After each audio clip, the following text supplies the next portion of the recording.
Jean 17 dit « Car je leur ai donné les paroles que tu m'as données, et ils les ont reçues, et ils ont vraiment connu que je suis sorti de toi, et ils ont cru que tu m'as envoyé. » Verset 8. Il fut cru dans le monde. Au verset 21, nous avons les paroles suivantes, afin qu'eux aussi soient un en nous, pour que le monde croie. Il y a une foi de la part de ce monde qui résulte du fait de sa présence dans l'Église et de son action, faisant ainsi d'elle une unité spirituelle. Peut-être qu'il ne serait pas juste de parler de l'Église qui est crue, mais dans un certain sens, nous pourrions même dire cela. Je suis tout à fait persuadé que l'Église ne sera pas crue ou ne sera pas crédible avant et à moins qu'il n'y ait une manifestation de l'Esprit de Christ dans un amour mutuel. Le monde est souvent repoussé loin de Christ à cause d'un manque dans ce domaine. Tandis que nous pouvons voir la situation comme sans espoir en général, cela ne nous dispense pas de nous lever pour un vrai témoignage et de réaliser que la foi au Seigneur Jésus sera engendrée par l'expression de son amour parmi nous. Cela fut vrai de lui, et Dieu soit loué, cela est sur le point d'arriver pour son Église qui est son corps.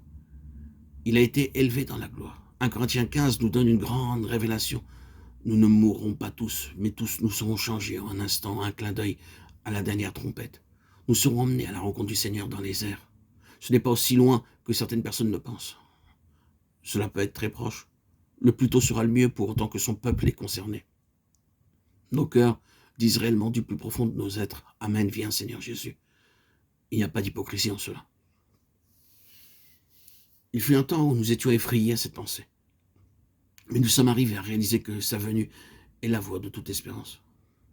Ce monde ne connaîtra jamais un meilleur état, mais au contraire, il connaîtra une condition pire qui s'amplifiera jusqu'à ce que les événements subséquents et consécutifs à sa venue prennent place. Il viendra un temps où chaque chose mauvaise sera extirpée de cet univers. Il n'y aura plus de guerre, plus de lutte, plus de haine, plus de péché, plus de douleur, plus de soucis ni de larmes, plus de mort. Oh, quel jour, quelle période ce sera! Nous ne pouvons imaginer cela que difficilement, mais nos cœurs, en vérité, bondissent à cette pensée. Dites-moi, cela vous effraie-t-il? Redoutez-vous de penser à cela? Le Seigneur doit revenir en premier pour son Église, et alors les choses s'accéléreront rapidement jusqu'à ce jour-là.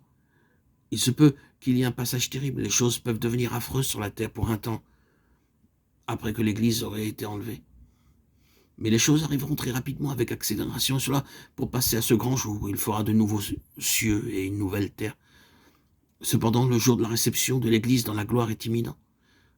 Personne ne connaissant sa Bible et ayant une perception spirituelle ou même ayant quelque bon sens en lisant la Bible ne peut manquer de voir que ce jour vient rapidement. Les libérations des hommes sont en train d'être mises en pièces par Dieu. Ils ne peuvent tenir leurs décisions prises ensemble plus d'une semaine ou deux. Leurs plus solides décisions, intentions et accords imploseront dans peu de jours. Dieu est en train de réduire à néant les conseils des hommes. Mais le dessein de Dieu, dit sa parole, dure à toujours. Dans les conseils éternels de Dieu, il y a une chose qui est déterminée. Nous serons enlevés sur des nuées à la rencontre du Seigneur dans les airs. 1 Thessaloniciens 4, 17. Élevés dans la gloire. Sa fin est sur le point de devenir la nôtre. L'Église va connaître la contrepartie de l'expérience de son Seigneur comme sa tête, quand il fut enlevé dans la gloire et élevé dans la gloire.